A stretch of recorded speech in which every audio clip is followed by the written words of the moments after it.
Muy bien, pues muy buenos días, muy buenas tardes o muy buenas noches, depende en qué momento esté viendo este video. La intención de esta presentación es hacer una breve introducción para los estudiantes de Ingeniería Química que entran a la materia de Ingeniería Mecánica. Para esto vamos a tener que hacer una presentación sobre qué tipos de materiales vamos a estar trabajando, cómo es el comportamiento de estos y algunos detallitos, ¿sale? Por el estilo.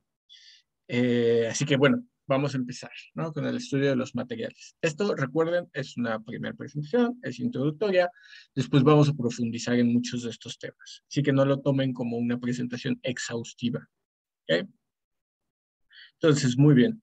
Bueno, pues esta presentación está dividida en 6 partes. Eso primero vamos a hablar sobre la aproximación o la perspectiva desde la cual vamos a ver los materiales, después la clasificación una breve clasificación y quizás un tanto superficial, pero necesaria respecto a los materiales. Después vamos a hablar sobre algo que llamamos esfuerzo, sobre una prueba mecánica muy importante que es la prueba de tensión, y de ahí vamos a hablar sobre la deformación elástica, la ley de Hooke y la deformación plástica. ¿Vale? Bueno, pues primero vamos a hablar sobre los sistemas materiales discretos o continuos, ¿no? Nosotros podemos analizar perspectivas. Básicamente eso, en este punto nos referimos a la escala de observación. Si nosotros en este momento frente a ustedes hay una pantalla, ¿no? O quiero pensar que hay objetos que los están rolando, pues si ustedes intentaran atravesar esos objetos con su dedo, con su mano, notarían que, pues, si estos objetos son sólidos, pues van a encontrarse con que no pueden hacerlo. Ajá.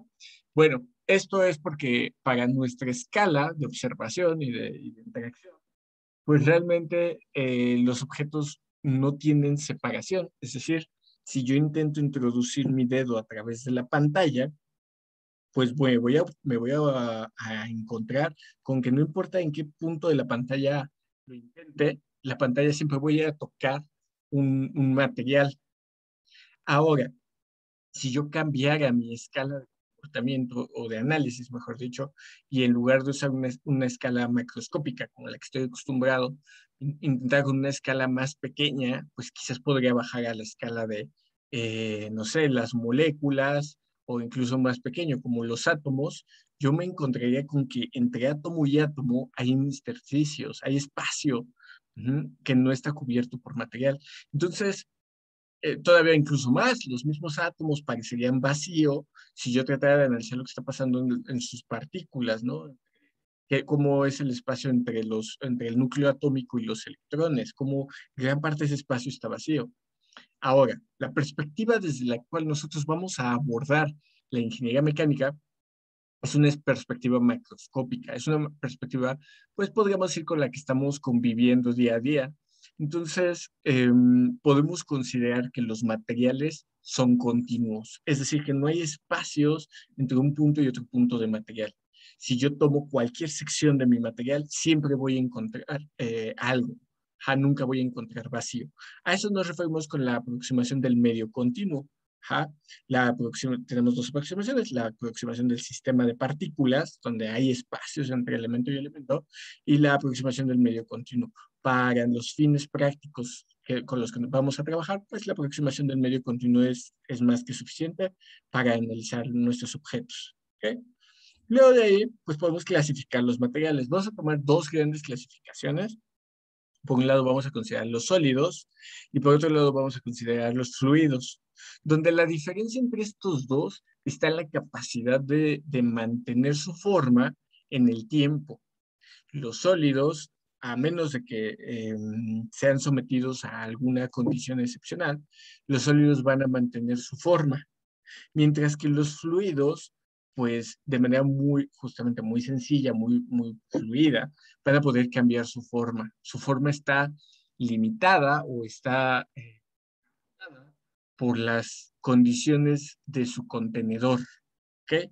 Para los sólidos no necesitan un contenedor, ellos mismos se contienen.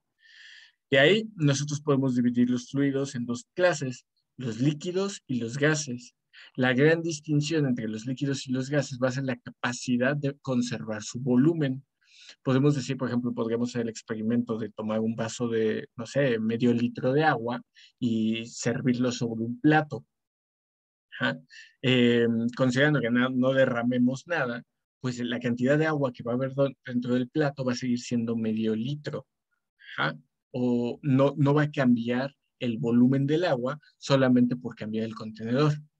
Mientras que con los gases van a tratar de ocupar el mayor volumen posible. Entre más volumen tengan a su disposición, más volumen van a ocupar. Ajá. Entonces tenemos aquí ya una pequeña clasificación rápida. Los sólidos conservan su forma y su volumen. Los fluidos conservan bueno, los fluidos no conservan su forma y de ahí los dividimos entre los que conservan su volumen y los que no. Ahora, cualquier experto en reología, en termofluidos o en química y física, pues podría decirme, oye, pero ¿qué hay de que por ejemplo, algunos metales se expanden con la temperatura? ¿O qué hay de los fluidos no newtonianos los viscoelásticos que pueden conservar parte de su forma, tienen memoria de forma? Entonces, ¿qué pasa con todas estas sustancias? Bueno, vamos a considerar aquí el punto es que las variaciones, por ejemplo, para un sólido, las variaciones que puede sufrir su volumen ante las condiciones ambientales, vamos a considerar que son pequeñas y que las condiciones que trabajaremos no van a ser significativas para el total. Es decir, las variaciones que puede haber de densidad por ejemplo, en una viga de metal, pues van a ser suficientemente pequeñas para ser despreciables, a menos que el problema lo requiera. ¿Sale? Pero en esta primera aproximación, así como lo estamos tomando, pues podemos considerar que los sólidos van a mantener su forma y su volumen. Y aquí viene un punto bien importante, porque como vamos a estar trabajando específicamente nosotros vamos a estar trabajando con sólidos, pues vale la pena que pues nosotros indiquemos qué tipo de sólidos vamos a tener. Los sólidos también los podemos clasificar. Podemos tener sólidos rígidos y sólidos deformables. ¿Cuál es la característica? Bueno, los sólidos rígidos serían entidades hipotéticas. Ajá, digo hipotéticas porque en la naturaleza ningún sólido es perfectamente rígido. Todas las sustancias tienden o pueden ser deformables a las condiciones adecuadas, pero los sólidos rígidos, vamos a decir que en las condiciones en las que nos encontramos o en las que estamos estudiando, no van a sufrir ninguna deformación. Ajá. Son sólidos que van a mantener siempre su forma, aún en las condiciones en las que trabajamos. Mientras que los sólidos deformables, pues, ¿qué quiere decir esto? Bueno, pues por el nombre en automático uno puede imaginárselo, que van a ser objetos que si bien pueden, si los dejamos libres o si los dejamos este, sin ninguna afectación, pues van a ser objetos que conserven su forma y su volumen. Pero si son sometidos a una carga lo suficientemente alta o un esfuerzo lo suficientemente grande, van a cambiar su forma. Y de aquí vamos a pensar en tres clasificaciones, ¿sale? Los elásticos, los plásticos y los viscoelásticos. Ahora, los viscoelásticos los voy a dejar aparte, porque esto ya sería como trabajo de un interés más profundo en reología, y no es el interés de esta materia. Pero los elásticos y los plásticos sí van a estar con nosotros un buen rato. De estos dos, pues la diferencia está en qué capacidad tienen para recuperarse. Ajá. Pensemos que cuando hablamos de algo elástico en ciencias o ingeniería, hablamos de algo que es capaz de devolver todo lo que se le ha dado. Ajá. Entonces, un sólido elástico sería, por ejemplo, un resorte, el cual nosotros podemos deformar, pero cuando lo liberamos de la carga, cuando dejamos de aplicarle fuerza a ese resorte, puede recuperar completamente su forma original y toda la energía que se haya acumulado en él la va a liberar. Ajá. Eso sería un sólido elástico. Mientras que un sólido plástico, ¿qué? Bueno, cuando estamos en condiciones de deformación plástica, estamos diciendo que no va a haber recuperación, que va a haber una deformación permanente. Muy bien. Ahorita vamos a ahondar un poco más en esto, pero seamos conscientes de qué estamos hablando. Con los gases y los líquidos vamos a dejarlos para después, porque de momento no es nuestro interés trabajar con eso. Ahora, hace un momento mencionamos una palabra muy especial, el esfuerzo. Bueno, ¿qué es esto del esfuerzo? Bueno, eh, pensemos que en el mundo de las ciencias físicas, pues nosotros tenemos algo llamado, bueno, tenemos que clasificar nuestros, nuestras características, nuestros fenómenos, nuestras propiedades, dependiendo de pues qué tipo de objetos matemáticos pueden o se requieren para representarlos. Eh, Podríamos pensar que tenemos los primeros, que serían los escalares, que son objetos o propiedades o cosas que podemos representar únicamente con una magnitud y que no dependen de ninguna dirección. Un ejemplo de estos sería, por ejemplo, bueno, sería la temperatura, donde la temperatura no tiene ninguna dirección preferente. Cuando nosotros medimos la temperatura de un objeto, no importa si el objeto está de pie, si está acostado, no importa la posición en la que acomodemos nuestro objeto. Entonces, la temperatura no tiene dirección preferente. Algo similar pasa con la masa o el tiempo, que son propiedades escalares, es decir, o son condiciones escalares, que con un solo número los podemos representar y no hay una dirección preferente. Luego vendrían los vectores, ajá, las condiciones vectoriales. Aquí podríamos pensar, por ejemplo, en la fuerza o la velocidad, que son condiciones que no solo tienen una magnitud, también tienen una dirección preferente. Es decir, cuando nosotros corremos por la calle, ajá, hay una dirección en la que corremos. No podemos correr en todas direcciones al mismo tiempo. Tenemos que ir en una a la vez. Hay una dirección preferente. Lo mismo podría ser para la fuerza. Si nosotros intentamos empujar un objeto, nosotros tenemos que empujarlo en alguna dirección. No podemos simplemente empujarlo en todas las direcciones al revés. Ajá. Entonces, si bien yo sé que quizás hablando de si hay un matemático viendo esto, podría decirme, oye, pero en realidad un vector es un elemento de un espacio vectorial y tiene que soportar ciertas condiciones para poderse llamarse vector. Para nosotros, desde esta perspectiva, nos basta pensar que es una condición que tiene una magnitud, una dirección preferente y un sentido. ¿Sale? Generalmente, pues estos los expresamos fácilmente con flechitas. Gráficamente los tratamos a representar con flechitas. Ahora, tenemos todavía un nivel más de objetos matemáticos a los cuales pues conviene llamarlos tensores, parecen un poquito como matrices, pero es un poquito diferente. En este momento mi intención no es profundizar demasiado, ya tendremos otras sesiones para hacerlo, pero basta con decir que estos tensores son objetos matemáticos que no solo tienen magnitud y no solo tienen dirección preferente, también tienen una superficie preferente. Es decir, los tensores actúan con una dirección, pero con una superficie. Ajá. Entonces van a cambiar, estos tensores van a cambiar o su valor va a cambiar no solo en dependencia en qué dirección los midas, sino también sobre qué superficie los midas. ¿Sale? En este momento no me interesa profundizar demasiado a ello porque ya tendremos oportunidad después, pero basta con decir que pues el esfuerzo es un tensor. Ajá. Y justamente esta es la gran distinción entre el esfuerzo y otro objeto o otra propiedad a la que llamamos presión. ¿Por qué?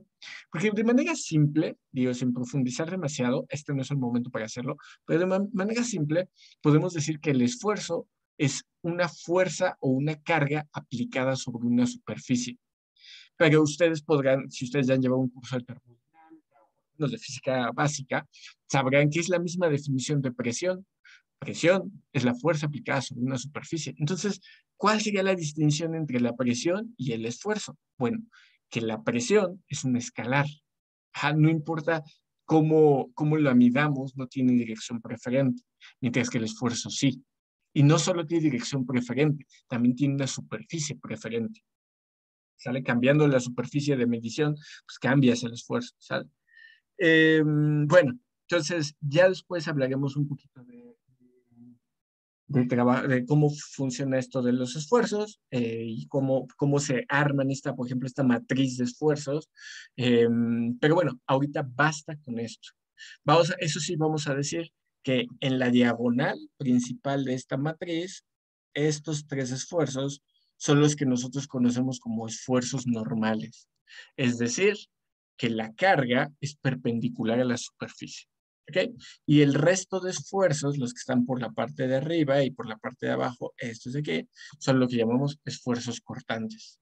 Después trabajaremos con ellos y platicaremos más y diremos, bueno, ¿de qué se trata todo esto? ¿Sale? Pero en este momento no es la intención. Por el momento vamos a quedarnos con una definición un poco más simple y decir que el esfuerzo es la fuerza entre la superficie. ¿Ja? Las unidades del esfuerzo, pues naturalmente son las mismas unidades que las de la presión, los pascales. ¿Ok? Entonces, aquí conviene, para entender un poco por qué el esfuerzo es importante, pues que demos una pequeña definición, una definición tentativa del esfuerzo. Y vamos a decir que el esfuerzo es una reacción que tienen los materiales a la presencia de cargas o de fuerzas. ¿Ja? Es como las fuerzas se distribuyen en el material o cómo el material reacciona ante estas fuerzas. Muy bien. Y esto, para entender un poquito más esto, pues vale la pena que pensemos en una de las una de las pruebas mecánicas más importantes, que es la prueba de tensión. Entonces, eh, nosotros estamos digamos que queremos tratar de entender, pues, por qué algunos materiales tienen un comportamiento diferente que otros. No es lo mismo la madera que el acero, no es lo mismo el acero que el carbón. Cada uno tiene ciertas propiedades que llamamos mecánicas diferentes. Algunos tienen esta condición a la que llamamos suavidad, otros tienen dureza. Pero, ¿qué quiere decir esto de dureza? ¿Qué quiere decir esto de suavidad? Bueno, pues lo podemos tratar de entender a través de algo que llamamos la prueba de tensión. La prueba de tensión es una prueba muy sencilla en la cual se toma una probeta, ajá, como está indicado aquí en el dibujito. Podemos ver, aquí está la probeta. Esta probeta tiene una rosca en la parte de arriba y en la parte de abajo que le permite sujetarse a un aparato. Y lo que va a hacer este aparato va a ser someter a la probeta a una fuerza de tensión. Ajá, comenzamos a hacer como un estiramiento de la probeta. Ahora, eh, recordemos que, como habíamos dicho, que el esfuerzo es una función depende de la carga y del área donde es aplicado. Entonces, naturalmente, pues, ¿qué va a suceder? Que la probeta, pues, va a manifestar esfuerzos diferentes para secciones de área diferente. Ajá. Sería muy tonto pensar que el esfuerzo va a ser igual en toda la probeta. No, pues si la probeta tiene zonas más anchas o zonas más delgadas, pues ahí el esfuerzo va a ser diferente. Es por eso que la mayoría de estas probetas pues ya están estandarizadas. Eh, y se busca generalmente medir el esfuerzo en las zonas donde el área sea menor. Ajá, si podemos ver ahí como que la probeta ahí en el dibujo, vemos como si hubiera una zona delgada y una zona ancha cerca de las roscas, ¿no? Y donde vamos a medir el esfuerzo, pues es en esa zona delgada, ¿sale? Ahora, sabiendo que los materiales modifican su comportamiento dependiendo de las condiciones en las que se encuentran, pues para aplicar nosotros lo que vamos a hacer es medir el esfuerzo de manera progresiva y poder ver cómo es la respuesta del material, pero necesitamos una variable para medir la respuesta del material. Y esa variable que vamos a medir es la que llamamos deformación, que aquí la acotamos con la letra epsilon. Epsilon va a ser la deformación. Ahora, ¿qué es esto de la deformación? Bueno, en este caso va a ser la deformación axial. Entonces, pensemos que esta probetita con la que nosotros estamos trabajando, ajá, tiene un par de marcas que estarían aquí y estarían en esta zona. Y en estas marcas están a una longitud conocida, ajá, una longitud que nosotros conocemos. Esa sería mi longitud inicial, L0. Conforme nosotros aplicamos carga, ¿qué va a suceder? pues va a llegar un momento donde el material comienza a deformarse. ¿Qué va a suceder? La probeta comienza a estirarse, ¿sí? A eso lo llamamos deformación. Entonces va a haber un cambio en la longitud, un cambio en L. Entonces lo que vamos a hacer es comparar la longitud final o el cómo cambió el cambio de longitud contra la longitud original. Entonces, aquí tenemos la longitud final menos la longitud inicial. Este es el cambio de longitud entre la longitud inicial. De esta forma nosotros podemos medir cuánto fue la deformación del material. A eso nos referimos cuando hablamos de deformación, ¿ok? En una prueba de tensión. Esta es una deformación que llamamos deformación axial, ajá, es decir, la probeta se va a estirar de manera axial, ¿ok? Como ahí lo indicamos. Y bueno, nosotros podemos graficar el esfuerzo controlado, aquí está el esfuerzo en megapascales, contra la deformación. Ahora, la deformación, pues, ustedes observarán que no propiamente no tendría unidades, ¿no? Tendría un milímetros sobre milímetros o pulgadas sobre pulgadas, aunque siempre conviene indicarlas para saber cómo estábamos midiendo, ¿no? Cómo fue medida. Algunas veces la deformación se da en porcentaje, ¿ja?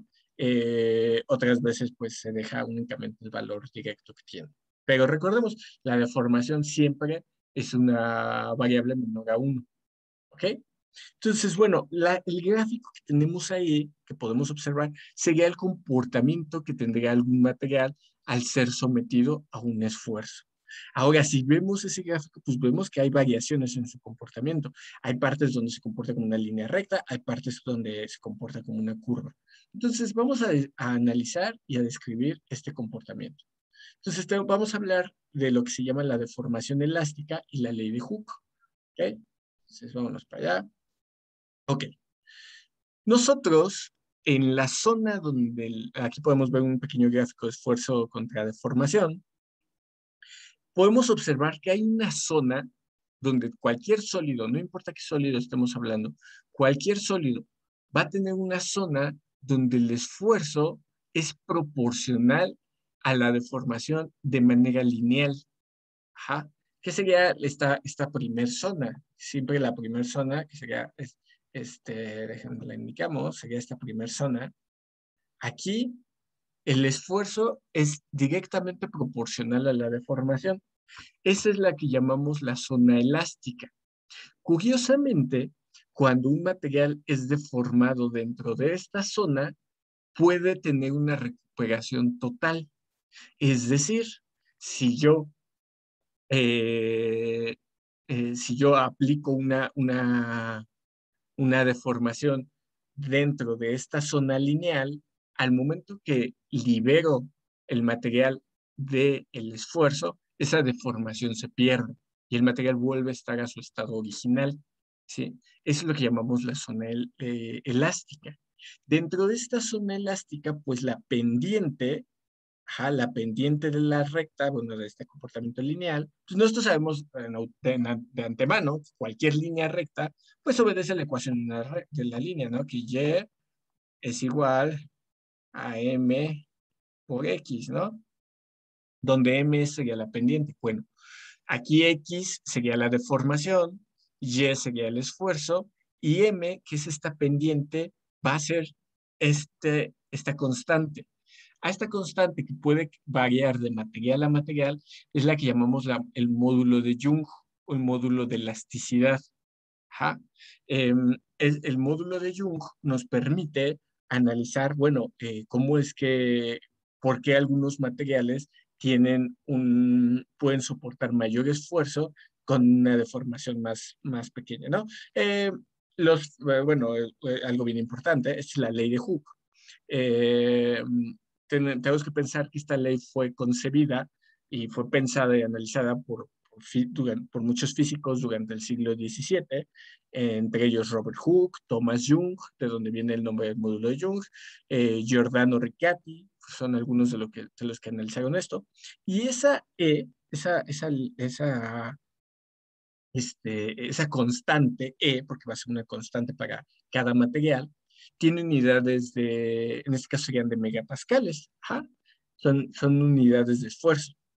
Entonces, esta entre mayor sea su valor, quiere decir que necesitamos un esfuerzo más alto para obtener una deformación en un material. Por ejemplo, no sé, supongamos que tenemos un material que traza esa línea de color negro y tenemos un segundo material que trace quizás una línea por aquí arriba, algo así, y luego haga su curva, y tengamos un tercer material, no sé, que haga esto.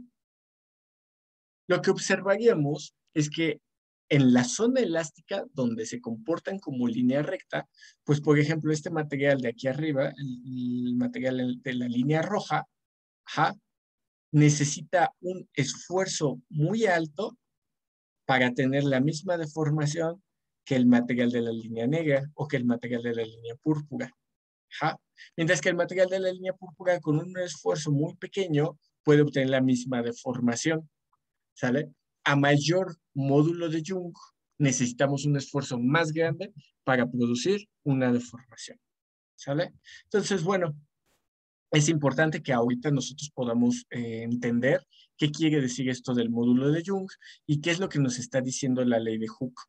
Ahora, cualquier sólido eventualmente va a llegar a un punto donde su comportamiento, su relación entre esfuerzo y deformación deja de ser lineal y su deformación deja de ser elástica. Una vez que nosotros pasamos del esfuerzo elástico, de la deformación elástica a la forma plástica, vamos a tener deformaciones irreversibles. Generalmente para esto se busca encontrar ese punto, ese momento donde el material deja de tener una recuperación y ese punto está dado por lo que llamamos el esfuerzo de cedencia. El esfuerzo de cedencia generalmente para encontrarlo, ajá, se traza una línea paralela, ajá, paralela a la línea de esfuerzo, pero esta línea paralela, en lugar de partir en el cero, parte en el punto, bueno, en el punto 2%, ¿ok? De la deformación. Entonces, en este caso sería en el punto 002 de deformación, ahí trazamos nuestra línea. Estas dos líneas pues, son paralelas, la pendiente es la misma, eventualmente se van a cruzar. En este punto donde encontramos nuestro cruce, ahí está el esfuerzo de cedencia. Es importante conocer el esfuerzo de cedencia de los materiales porque a partir lo que nos está indicando es a partir de qué esfuerzo el material ya comienza a tener una deformación de tipo plástico. Una deformación en la que ya no se va a recuperar. ¿Ok? Entonces, bueno, ahora, pues, ¿qué otras características tendrá esta curva de esfuerzo contra deformación? Bueno, una vez que nosotros superamos el esfuerzo o el punto de deformación elástica, nosotros entramos en la deformación plástica. Pero va a haber un comportamiento, hay una zona, por ejemplo, este sería el gráfico de esfuerzo de deformación en una prueba de tensión para un acero de alto carbono. Hay una zona donde aparece algo que llamamos el punto de fluencia. El punto de fluencia es ese momento a partir del cual podríamos pensar que el material fluye. El material, de pronto, si nosotros observáramos, si trazáramos una línea, ahí está. Entonces, si nosotros trazáramos una línea en este esfuerzo, encontraríamos que en esta zona, ajá, a un esfuerzo continuo, la deformación sigue incrementando. O si bien no un esfuerzo continuo, si el cambio en esfuerzo es muy poco, pero la deformación está aumentando. Un comportamiento similar lo tienen los fluidos. Si tratáramos de hacer un gráfico de esfuerzo contra deformación para un fluido, podríamos observar que sería una línea recta, y una línea horizontal. ¿Por qué? Porque los fluidos a cualquier esfuerzo pueden tener una deformación constante. El esfuerzo no cambia con la deformación para un fluido. Pensemos en ese momento en el aire que está frente a nuestras caras, lo podemos, si nosotros nos movemos lentamente, lo podemos deformar. Si nos movemos rápidamente, lo podemos deformar. No necesito incrementar mi esfuerzo para deformarlo. Entonces, a un esfuerzo constante hay una deformación en un fluido. En los sólidos no debería ser así, pero a veces manifiestan esta zona de fluencia, pasando nuestro esfuerzo de cedencia aparece una zona de fluencia, a veces es muy breve, es muy pequeña, pero está ahí.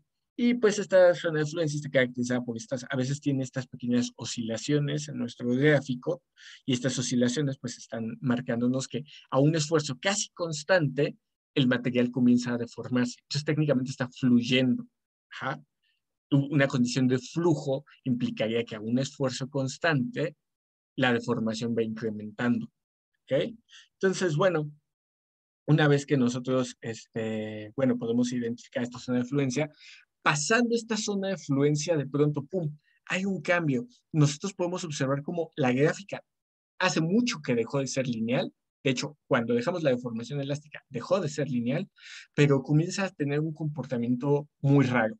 Ya podemos ver cómo el esfuerzo incrementa junto con la deformación, al igual que antes, pero ya no es un incremento lineal, es un incremento de otro tipo.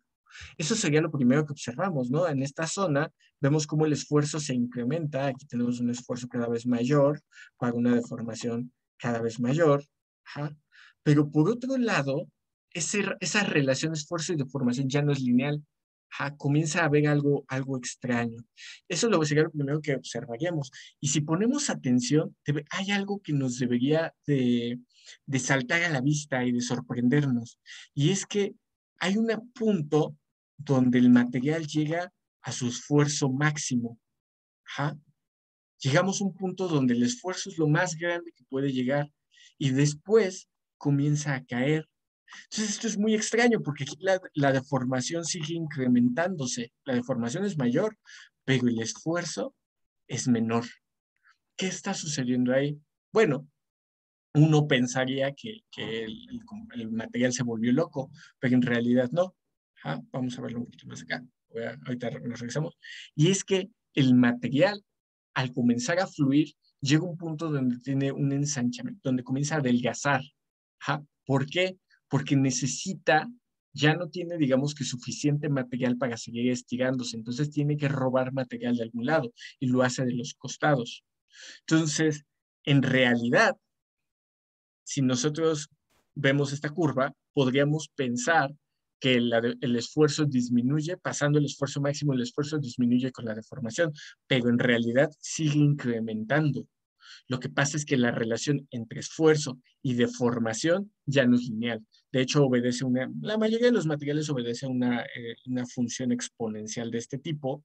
Ajá, es el esfuerzo, aquí sería el esfuerzo real contra la deformación real. Ajá, y donde esta constante K y esa constante R, pues son constantes que dependen de los materiales, ¿no? Son valores de constante material.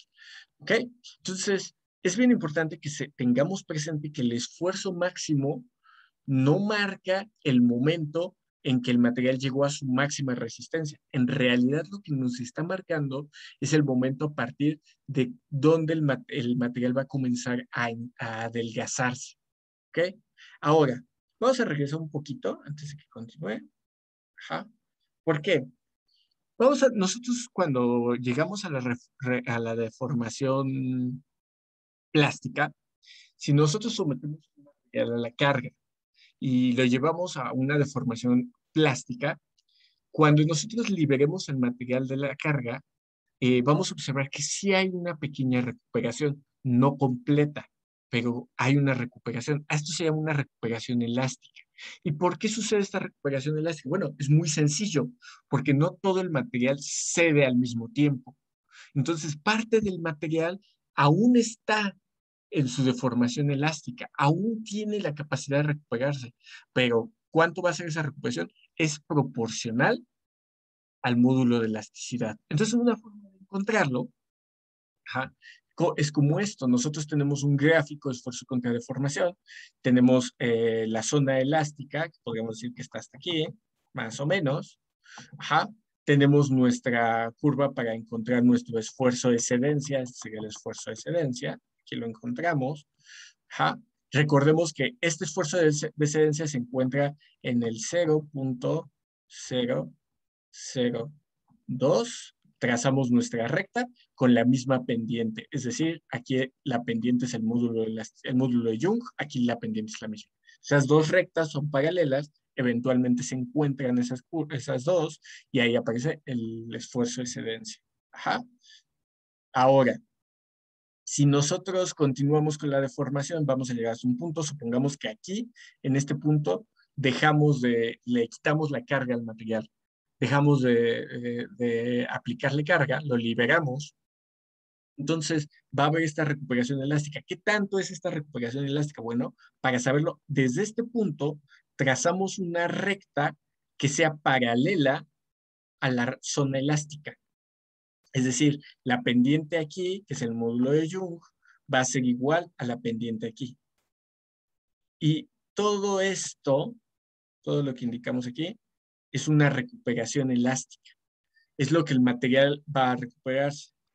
El resto, toda esta parte de acá, es una deformación permanente. Ajá.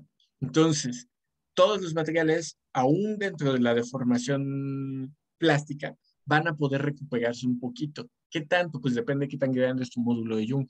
Ajá, depende de la pendiente que tengas. Entonces, de ahí tú vas a poder determinar, yo tengo una gran recuperación, tengo una pequeña recuperación. ¿Ok? Entonces, esto es bien importante porque a veces pensamos que ya porque entramos en la zona plástica, ya no hay ninguna recuperación. En realidad sí la va a haber, pero va a haber una zona de deformación permanente y una zona de recuperación. ¿Ok? Muy bien. Bueno, entonces por eso observamos que esto del módulo de Young es tan importante para nosotros. Ahora, pues ya podemos hacer una, un gráfico completo, analizar completamente qué está pasando con nuestro material cuando es sometido a una prueba de tensión. Esto es principalmente para metales y para sólidos. Ajá. Y entonces, bueno, como les decía, vamos a tener primero una región elástica. En la región elástica, nuestro esfuerzo y nuestra deformación son proporcionales y el comportamiento es lineal, es decir, traza una línea recta. Después, está marcado por la región elástica. Cualquier deformación dentro de la zona elástica es recuperable, es revertible. ¿Ja? El material nos va a devolver toda la deformación. Luego nosotros tenemos un punto, podemos decir que hay un punto de límite proporcional, que es donde el material técnicamente ya dejó de ser lineal. La relación en ese esfuerzo de límite proporcional, la relación entre, aquí lo voy a indicar, para los que no han visto, es este de aquí. A ver, vamos a poner un correo. Sería este de aquí. Ese es el esfuerzo límite que está aquí. El esfuerzo en su límite proporcional. Aquí, en esta zona, aunque todavía estamos, y digo entre comillas, dentro de la zona elástica, la relación entre esfuerzo y deformación ya no es lineal. La ley de Hooke ya no se cumple. ¿Ok? Luego, nosotros alcanzamos el límite elástico. ¿Cómo lo encontramos? Pues con nuestro, cuando el material ya no va ya comienza a tener deformaciones permanentes. Ajá. Y generalmente para poder detectar esto, pues nos ayuda el esfuerzo de fluencia. Recuerden que para encontrar el esfuerzo de fluencia, nosotros trazamos una recta paralela, que la voy a exagerar, pues es una recta paralela a la recta de esfuerzo contra deformación. Y donde se cruce la recta de esfuerzo contra deformación con nuestra recta paralela, ajá, esta recta paralela nace en el 0.002 de deformación o en el 2% en el 0.2% de deformación. Entonces, en ese punto, nosotros vamos a encontrar nuestro esfuerzo de fluencia. Se le pone ahí una letra Y porque generalmente en inglés se llama yield stress, porque bueno, una vez que nosotros encontramos el esfuerzo de fluencia, a partir de ese esfuerzo hay una zona, lo que llamamos zona de fluencia, que sería esta zona, donde la deformación puede continuar aumentando, podemos seguir deformando, aunque el esfuerzo no cambie. Ajá, el esfuerzo se mantiene casi constante, aunque la deformación sigue aumentando. Pasando la zona de fluencia, encontramos la parte del endurecimiento por deformación. Esto es muy importante. Esta zona es muy práctica, porque la zona es cuando termina la fluencia y vuelve a aumentar el esfuerzo conforme aumenta la deformación, pero la deformación es irreversible, tenemos deformación, ya tenemos deformación. Ya desde que abandonamos el límite elástico y ya pasamos al esfuerzo de fluencia, ya la deformación es irreversible. Pero en esta parte, el material comienza, digamos que en su, bueno, esto ya lo veremos después, pero en su estructura interna comienza a acumular esfuerzos y comienza a aumentar su dureza.